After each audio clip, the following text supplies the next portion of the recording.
NATO got the message. 32 members agreed to boost military spending. This is a win for the U.S. and Europe and peace-loving people. It's a monumental win for the United States because we were carrying much more than our fair share. It was quite unfair, actually. But this is a big win for Europe and for actually Western civilization. For years, past administrations failed to get most allies to contribute. Spain is holding out, but that country may see extra tariffs until it starts paying its fair share. Stateside Democrats want to vote on what happened in Iran, which is different because I don't recall that being their position when Obama launched a few shots into Syria. So when does the president need to consult Congress? Joining us is Senator James Lankford, who serves on Senate Intel. Welcome, Mr. Chairman. It's good to see you. A strong NATO is good for Europe. It's good for the U.S. It's good for democracy. It looks like our allies are willing to pay their share. That's a very good thing for everyone. It's interesting that you go back a couple of years ago and everyone was saying President Trump hates NATO. He's actually come in and fixed NATO to be able to not only strengthen that alliance, but ask everybody to be able to pony up and to be able to say you shouldn't count on the United States running to your defense. It is up to NATO and every single country in NATO to be able to work for the defense of everyone else on it. That makes it much, much stronger. So President Trump, far from dismantling NATO, has actually strengthened NATO significantly. That's a good thing for long-term security. All right, Chairman, you're a student of history. There has been tension between the branches since the founding of this republic as it relates to war.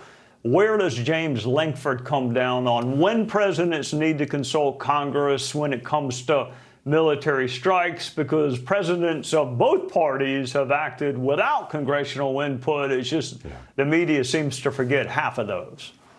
It is interesting to me. My Democratic colleagues wanted to be able to push back on President Trump doing a precision strike into a nuclear facility in Iran after 5 presidents in a row has said Iran cannot have a nuclear weapon. Now Iran does not have the capability to have a nuclear weapon. It's very, very different. They did not make that same push when President Obama launched 221 Tomahawk missiles into Libya, obliterating that government, causing the chaos that's still existing in Libya still today.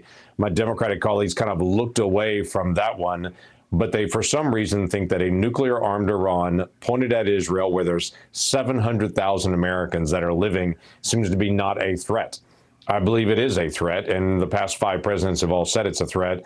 The president of the United States, Donald Trump, had an opportunity to be able to stop that threat with a precision strike, ended a 12-day war in its tracks at that point, and has given a tremendous reset to all of the Middle East. That's a good thing. He's not declaring war. If you're declaring war, you got to come to Congress. If you're defending Americans from impending attack and doing a precision strike, you are not obligated to be able to come to the United States. But if we're going to go to war with Iran, absolutely, we would have to have congressional action for that.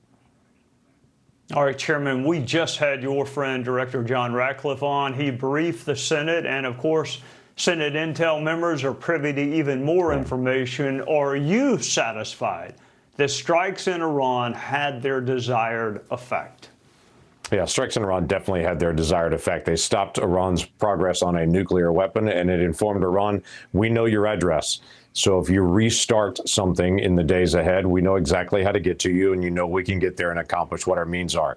All this argument seems to be if they started today and had all of their equipment, had a building, had everything perfectly, how many months would it take them to do that? That's irrelevant if they're not going to do it at all. What we're looking for from Iran is halting their nuclear program, which we have done, and saying you cannot have a nuclear weapons program, and we know it, and we can see it through our satellites if you ever restart it. So they have stopped, they have halted, they have been obliterated, whatever term that you want to use for that nuclear program, and they are not going to restart that, not at least while President Trump is president, and we need to work towards not ever. So that would be certifications, that's getting inspectors in to be able to make sure that we're verifying on the ground what's happening, and making sure that we hold those sanctions in place to be able to hold their feet to the fire to not proliferate terrorism around the world again. All right, I know you pulled an all-nighter last night. You're a pretty virtuous guy. You're not used to staying up all night, I don't think, unless it's to work. No. What happens next? It goes back over to your old friends in the house, and it gets over the finish line? Yeah, we got to get this done. So last night, all night, the Democrats were asking for the reading to be able to occur. And then now it's the ongoing process of actually going through the debate. And we've got lots of debate, lots of noise going on. This one big, beautiful bill is all about one thing. How do we stop the largest tax increase in history? Democrats are literally doing everything they can to try to keep tax rates from staying where they are. Remember, that's where it is. The first thing is stay where they are on it. They want every single tax rate on every single bracket, every single American to be able to go up. They're also trying to block increasing the benefits for senior adults who would have a higher standard deduction. So that means they would not pay tax on their Social Security benefits. Democrats are trying to be able to block that as well. And they're trying to be able to block all the new enforcement that we're going to do for the border.